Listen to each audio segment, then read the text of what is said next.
الشیطان الرجیم بسم اللہ الرحمن الرحیم سبحان اللہ و بحمدہ سبحان اللہ العظیم والحمد للہ رب العالمین۔ آج کا ہمارا درس رسالہ کشیریہ سے اللہ عز و جل اپنی بارگاہ اقدس میں قبول و منظور فرمائے، اپنا قرب محبت اور لقاء نصیب فرمائے۔ 285 صفحہ 1000 درہم کا غلام۔ کہتے ایک بادشاہ کے سامنے ایک غلام پیش کیا جس کی قیمت 1000 درہم تھی۔ جب وہ قیمت لے کر آیا تو خیال کیا کہ قیمت زیادہ ہے، اسے پھر خریدنے کا خیال آیا، لیکن اس نے قیمت خزانے میں لوٹا دی۔ غلام نے کہا، اے آقا مجھے خرید لیں، میرے اندر ہر درہم کے بدلے ایک ایسی خصلت ہے، ایک ایسی عادت ہے، خوبی ہے جو 1000 درہموں سے زیادہ قیمتی ہے۔ اس نے پوچھا وہ کیا ہے؟ اس غلام نے کہا، ان خصلتوں میں سے کم از کم اور ادنا خصلت خوبی یہ ہے کہ اگر آپ مجھے خرید کر تمام غلاموں سے مقدم رکھیں گے، یعنی آگے رکھیں گے، پھر بھی میں اپنے آپ کو بڑا نہیں سمجھوں گا اور یہی خیال کروں گا کہ میں آپ کا غلام ہوں۔ یعنی مجھ میں عاجزی اتنی ہے کہ اگر تو مجھے شاہی تخت پہ بھی بٹھا دے، بہت اعلیٰ لباس مجھے پہنا دے، تب بھی میں نے غرور نہیں کرنا، میں نے کہنا ہے کہ میں غلام ہوں آپ کا، کیونکہ ہمارے ساتھی کا عاجزی کا ہے۔ بس بادشاہ نے اس غلام کو خرید لیا۔ یعنی اس کا مطلب یہ کہ انسان کو چاہیے کہ کتنا ہی بڑا رتبہ اس کو ملے، اللہ کے سامنے جھکا رہے، اپنے آپ کو عاجز تصور کریں، تو جیسے جتنا جو ہے وہ عاجز ہوگا اتنا ہی وہ سربلند ہوگا۔ اب اس سے مراد یہ بھی ہو سکتا ہے، صوفیانہ مراد ہے کہ انسان غلام ہے، اپنے پروردگار نے خرید لیا ہے عبادتوں کے ساتھ، سمجھے بات آگے؟ تو اب اللہ کا وجل اس کو عظمت دے دے، شان دے دے، مقام دے دے، پھر بھی یہ غرور تکبر میں نہ آئے، یوں کہ میں اللہ کا غلام ہوں، میں ایک عاجز بندہ ہوں۔ سمجھ آ رہی ہے؟ تو جب وہ عاجزی اختیار کرے گا اللہ تعالیٰ مزید اس کو بلندی اور عزت دے گا۔ حضرت رجاء بن حیا رحمت اللہ تعالی علیہ سے منقول ہے، انہوں نے فرمایا کہ حضرت عمر بن عبدالعزیز رحمت اللہ علیہ خطبہ دے رہے تھے تو ان کے لباس کی قیمت 12 درہم لگائی گئی۔ کتنا بڑا بادشاہ ہے، جو لباس پہنا ہوا ہے وہ 12 درہموں کی ہے، 12 روپے کی، اور وہ لباس یعنی قبا جو اس نے جو ہے وہ کوٹ اور امامہ اور قمیص، شلوار، موزے اور ٹوپی پر مشتمل تھا۔ یعنی اس کی جو ہے وہ ٹوٹل جو پگڑی بھی تھی، قمیص ہے، شلوار ہے، موزے بھی ہے، ٹوپی بھی ہے، اور اوپر جو ہے وہ سردی کے لیے جو کوٹ پہنا ہوا تھا، ان سب کی جب قیمت لگائی تو 12 درہم۔ کتنا بڑا بادشاہ، اور اس نے اتنا مطلب ایک کم تر لباس 12 درہم کا لباس پہنا ہوا تھا۔ اور کہا گیا کہ حضرت عبداللہ بن محمد بن واسع رحمۃ اللہ علیہ اس طریقے پر چلے کہ اس کو پسند نہ کیا گیا، تو ان کے والد نے ان سے کہا، تمہیں معلوم ہے کہ میں نے تمہاری ماں کو کتنی رقم سے خریدا ہے؟ یعنی عبداللہ بن محمد نے اپنے اندر غرور کیا، سمجھ میں بات آ گئی؟ لوگوں کو پسند نہیں آیا آپ کی یہ عادت کہ دیکھیں یہ جو ہے غرور تکبر میں آ گیا، تو باپ نے اس کو بلایا تو اس سے پوچھا، بیٹا آپ کو پتا ہے تیری ماں میں نے کتنے کی خریدی ہے؟ تو جب غرور کرتا ہے اپنی ماں کی قیمت 3 درہم کے بدلے میں نے تیری ماں کو خریدا ہے، اور تمہارا باپ ایسا ہے کہ اللہ تعالیٰ مسلمانوں میں اس کی نسل باپ پیدا نہ کرے، اور تم اس طرح تکبر کے انداز سے چل رہے ہو۔ سمجھ میں بات آ گئی؟ یعنی باپ نے اس کو نصیحت کی کہ بیٹا تیری ماں اور اس کی جب ہمارا نکاح ہوا تھا 3 درہم پہ، سمجھ آ گئی، اور میری جو ہے اللہ معافی دے دے، حالانکہ ولی اللہ کا باپ اس کا اپنے بیٹے کو نصیحت کی کہ تو غرور تکبر میں نہ آ جائے، کوئی حیثیت تیری نہیں، جتنا عاجزی کریں گے اللہ تعالیٰ بلندی عطا کرے گا۔ حضرت حمدون کسار رحمت اللہ تعالی علیہ فرماتے تھے، تواضع یہ ہے کہ تم کسی کو اپنا محتاج نہ سمجھو، نہ دین میں اور نہ دنیا میں۔ سمجھے بات آ گئی؟ عاجزی یہ ہے کہ تم کسی کو محتاج نہ سمجھے کہ سب جو ہیں بے نیاز ہیں، محتاج ہوں تو میں ہی ہوں، خدا کا بھی محتاج ہوں، پیغمبر کا بھی محتاج ہوں۔ سمجھے بات آ گئی؟ ماں باپ کا بھی بچپن میں محتاج تھا، میں ہی محتاج ہوں، ہاں دنیا میں کوئی محتاج نہیں ہے، پھر جب کوئی محتاج نہیں پھر اپنی عاجزی آ جائے گی۔ حضرت ابراہیم بن ادم رحمۃ اللہ علیہ کی عاجزی دیکھیں، آپ فرماتے ہیں کہ میں اسلام کی حالت میں صرف 3 بار خوش ہوا ہوں، 3 بار مجھے ہنسی آئی ہے، میں خوش ہوا ہوں۔ ایک مرتبہ میں کشتی میں تھا اور اس میں ایک شخص لوگوں کو ہنساتا تھا، وہ کہتا تھا ہم ترک کے علاقے میں کفار کو یوں پکڑتے تھے تو وہ میرے سر کے بالوں کو پکڑ کر حرکت دیتا تھا، سمجھ آ رہی ہے؟ ہاں، میری بالوں کو پکڑ کے حرکت دیتا، ہاں، اور لوگوں کو کہتا تھا، لوگوں کو ہنساتا تھا کہ میں کفار کو اس طرح کرتا تھا۔ مجھے اس سے خوشی ہوئی کہ اس کی نظر میں کشتی میں مجھ سے زیادہ حقیر کوئی نہیں، اس لیے مجھے پکڑ رہا ہے۔ عاجزی دیکھیں، اگر یہ بتا دیتا کہ میں ابراہیم بن ادم ہوں کہ اس کو تو ہوش اڑ جاتا، لیکن کشتی میں سب سے حقیر ابراہیم بن ادم کو سمجھ رہے تھے تو سر کے بال پکڑ کے لوگوں کو ہنساتا تھا کہ میں کافروں کو اس طرح پکڑ کے اس طرح ہی کرتا تھا، تو کہتا مجھے ہنسی آتی۔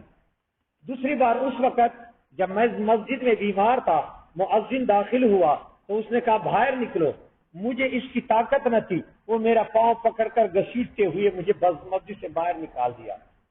ابراہیم بن ادم کسی جگہ مہمان ہوا تھا، مہمان گیا تھا کسی علاقے میں، تو بخار تھا، تو مسجد میں بیچارہ جو ہے وہ رات کے وقت، تو مطلب یہ کہ وہ مؤذن نے کہا کہ ادھر جو ہے، اس نے کہا کہ یار جو ہے مطلب میں بیمار ہوں، جو ہے مجھے رات رہنے دے، تو انہوں نے جو ہے ان کو گھسیٹ کے جو ہے، یہ پورا واقعہ اس طرح ہے، پورا واقعہ ابراہیم بن ادم گیا تھا مسجد میں مہمان تھا، تو تھکا ہوا تھا، بخار چڑھ گیا تھا،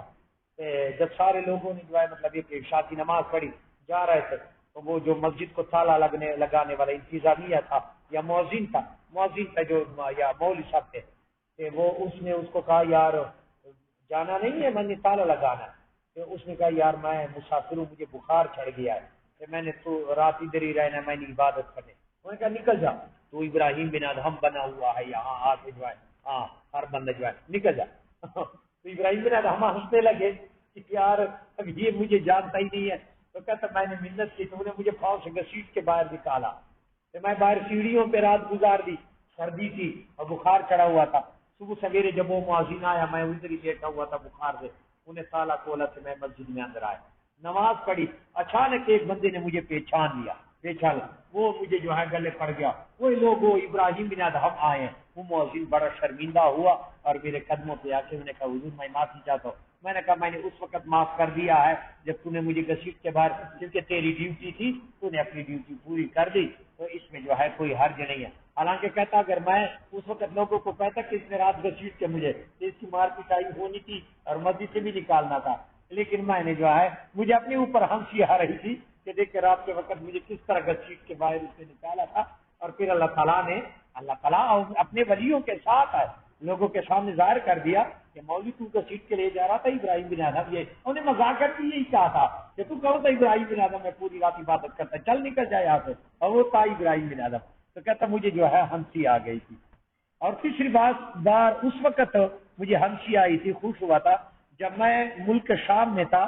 اور میں نے پوستین پہن رکھی تھی، یعنی مطلب یہ کہ گدڑی جو ہے میلا کچیلا ہوتا تھا، سفر ہوتے تھے لمبے، جو ہے وہ پسینہ آتا، گرد ہوتا تھا، تو کہتا میں نے دیکھا کہ میں اپنے بالوں اور جوؤں میں امتیاز نہ کر سکا، اتنے بالوں میں جوئیں پیدا ہوئی تھی، سفر تھا لمبا، تو جوئیں زیادہ تھی تو اس سے مجھے خوشی ہوئی، یعنی تواضع کے بارے میں اشارہ ہے کہ وہ جوئیں اتنے زیادہ تھی کہ بالوں میں اور جوئیں میں مجھے فرق نہیں کرتا تھا، تو مجھے جو ہے مطلب یہ کہ اس کی طرف اشارہ کہ مجھے جو ہے خوشی ہو رہی تھی کہ دیکھ کے میں لوگ مجھے پہچانتے بھی نہیں، لوگ ویسے بھی نفرت کرتے ہیں، یہ جھوم والا گیا دفع ہو جا، اگر میں اس کو بتا دوں کہ وہ ابراہیم بن ادم میں ہوں تو لوگ مجھے جو ہے گلے جو ہے لگائیں گے، نام تو مشہور تھا، لوگوں کو پتا تھا، پہچان کسی کو نہیں آ رہی تھی، تو کہتا جو ہے مجھے جو ہے بہت خوشی ہوئی۔ ایک اور واقعہ میں آپ فرماتے مجھے اس سے زیادہ خوشی کبھی نہیں ہوئی کہ ایک دن میں بیٹھا ہوا تھا، اچانک ایک انسان آیا اور اس نے مجھ پر پیشاب کیا کوئی بندہ آیا کہ میں ویسے گدڑی پہنی ہوئی تھی، تو کوئی شرپسند بندہ ہوگا کہ انہیں پہچانا نہیں، انہیں ابراہیم بن ادم سے پیشاب کر دیا، تو کہتا مجھے خوشی ہوئی، دیکھیں اللہ کے ولی ہے، بد دعا دے تو بیچارہ وہ بند زمین میں غرق ہو جاتا، لیکن وہ عجزی دیکھے، ان کی ساری دیکھے کہ کہتا مجھے جو ہے اس پر جو ہے کوئی نہیں۔ اور کہا گیا ہے حضرت ابو ذر اور حضرت بلال رضی اللہ عنہ کے درمیان جھگڑا ہوا. ابو ذر غفاری رضی اللہ عنہ صحابی ہے، حضرت بلال بھی صحابی ہے، دونوں آپس میں لڑ پڑے. حضرت ابو ذر غفاری رضی اللہ عنہ نے حضرت بلال کو سیاہ رنگ کی آر دلائی، یعنی کہا کالے. حضرت بلال کالا تھا، تھانہ دے دیا کہ تو کالا ہے. انہوں نے رسول اللہ صلی اللہ علیہ وسلم کی خدمت میں شکایت کی تو آقا صلی اللہ علیہ وسلم نے فرمایا اے ابو ذر، تمہارے دل میں ابھی تک جاہلیت کی تکبر میں سے کچھ باقی ہے؟ یعنی کہ تو بلال کو کالا کہتا ہے اور اپنے اندر غرور تکبر تیرا آ گیا، وہ جاہلیت کے باتیں بھی تیرے دل سے نکلی نہیں ہے کہ تو جو ہے بلال کو جو ہے کالا کہتے ہیں. حضرت ابو ذر رضی اللہ عنہ نے اپنے آپ کو گرا دیا اور قسم کھائی جب تک حضرت بلال اس کے رخسار پر اپنا قدم رکھ کے نہیں روکیں گے میں اپنا سر نہیں اٹھاؤں گا. چنانچہ انہوں نے سر نہیں اٹھایا یہاں تک کہ حضرت بلال نے اس کے چہرے پر اپنے پاؤں ملے. آج جیدے کے صحابہ کی میں اس وقت تک جو میں نے اس کو کالا کہا کہ میرا اگر گورا جو ہے کہ بلال یہ قدم میرے چہرے پہ ملیں گے تب میں سر اٹھاؤں گا. یہ عاجزی تھی کہ میرا تکبر حضرت بلال نے ایسی ان کے جو ہے چہرے پر اپنے قدم ملے تب جو ہے صحابہ کی عاجزی تھی. پیغمبر نے جب اس کو کہا تو اس کے نفس کی جو ہے کہتے جو ہے وہ بلال جو ہے مطلب یہ کہ عاجزی اس کو کہتے ہیں. حضرت حسن بن علی امام حسن رضی اللہ عنہ کچھ بچوں کے پاس سے گزرے جن کے پاس روٹی کا ٹکڑا تھا تو انہوں نے آپ کو کھانے کی دعوت دی. آپ اترے اور ان کے ساتھ تناول فرمایا، پھر آپ ان کو اپنے خانہ اقدس میں لے گئے اور ان کو کھانا کھلایا، لباس بھی دیا اور فرمایا ان کا مجھ پر احسان ہے کیونکہ ان کے پاس صرف وہی تھا جو انہوں نے مجھے کھلایا اور ہمارے پاس اس سے زیادہ ہے. امام حسن راستے میں جا رہے تھے تو کسی نے کہا کہ حضور آ جائیں آل رسول کا کھانا کھائیں، تو ان کے پاس جو سوکھی روٹی ہوگی تو انہوں نے امام حسن کو بٹھایا. تو امام حسن نے ان بندوں کو اٹھا کے اپنے گھر لے آیا. تو امام حسن کیونکہ امیر معاویہ لاکھ درہم نذرانہ بیچتا تھا تو امام حسن غریبوں کو تقسیم کرتے تھے، بڑے امیر تھے. امام حسن بڑے امیر ہو گئے تھے مطلب یہ کیونکہ نذرانہ آتا تھا اور آپ جو ہے غربا کو تقسیم کرتے تھے. تو وہ پھر انہوں نے جو ہے ان کو جو ہے گھر لے آیا کہ تم لوگوں نے سوکھی روٹی کھلائی. تو امام حسن کے پاس جو کچھ ہے پھر ان کو کپڑے بھی پہنائے اور ان کو کھانا بھی کھلایا، نذرانہ بھی جو ہے ان کو دے دیا. اور کہا گیا کہ حضرت عمر بن خطاب رضی اللہ عنہ نے صحابہ کرام علیہ رضوان کے درمیان مال غنیمت سے کپڑوں کے نئے جوڑے تقسیم فرمائے. تو حضرت معاذ رضی اللہ تعالیٰ عنہ کی طرف ایک یمنی قیمتی جوڑا بھیجا. انہوں نے اسے فروخت کر کے اس کے بدلے 6 غلام خرید کر آزاد کیے. سن لیں، اعلیٰ قیمتی لباس بھیجا تو اس نے اس لباس کو بھیجا اور اس سے غلام آزاد کر دیے. حضرت عمر رضی اللہ عنہ کو یہ بات پہنچی تو انہوں نے اس کے بعد پھر جوڑے تقسیم کیے. تو حضرت معاذ رضی اللہ عنہ کی طرف پہلے سے کم قیمت کا جوڑا بھیجا. اس پر حضرت معاذ رضی اللہ عنہ نے ناراضگی کا اظہار کیا. حضرت عمر فاروق رضی اللہ عنہ سے فرمایا اس پر ناراضگی کی کوئی بات نہیں کیونکہ آپ نے پہلا جوڑا بیچ دیا تھا، یعنی پہلے میں نے قیمتی دیا تھا آپ نے وہ بیچ دیا تھا. تو اب مجھے پتا چل گیا کہ آپ کے اندر عاجزی ہے قیمتی لباس کو پہنتا ہی نہیں، اس لیے میں نے کم قیمت والا جوڑا آپ کے ہاں بھیج دیا. لہذا آپ ناراض بھی نہ ہو کہ پہلے جو ہے میں نے آپ کے ہاں قیمتی جوڑا بھیجا تھا. حضرت معاذ رضی اللہ عنہ فرمائے اس میں آپ کا کیا نقصان ہے، آپ میرا حصہ مجھے دیجیے، میں نے قسم کھائی ہے کہ یہ کپڑا آپ کے سر پہ دے ماروں گا. حضرت عمر فاروق نے فرمایا میرا سر آپ کے سامنے ہے اور بوڑھا بوڑھے کے ساتھ نرمی کرتا ہے، میرے ساتھ نرمی کر لے. حالانکہ امیر المومنین ہے، تجھ میں کیا ضرورت ہے جو ہے میں نے کپڑا بھیجا تو میرے سر پہ مارے گا. تو دیکھے جو ہے وہ معاذ یہ طرح فرمایا میں یہ جوڑا تیرے سر پہ ماروں گا. آپ نے فرمایا جو ہے مار دے میرے سر پہ، تو بھی بوڑھا میں بھی بوڑھا بوڑھے کے ساتھ نرمی کرتا ہے. دیکھیے عاجزی دیکھے وہ حضرت عمر، وہ جلال والا، وہ روب دبدبے والا کہ شیطان 7 دن تک اس گلی سے نہ گزرے جس پر عمر گزرے. اشان دے کے جو ہے کافروں کی جو ہے وہ ٹانگے کب کب آنے لگے.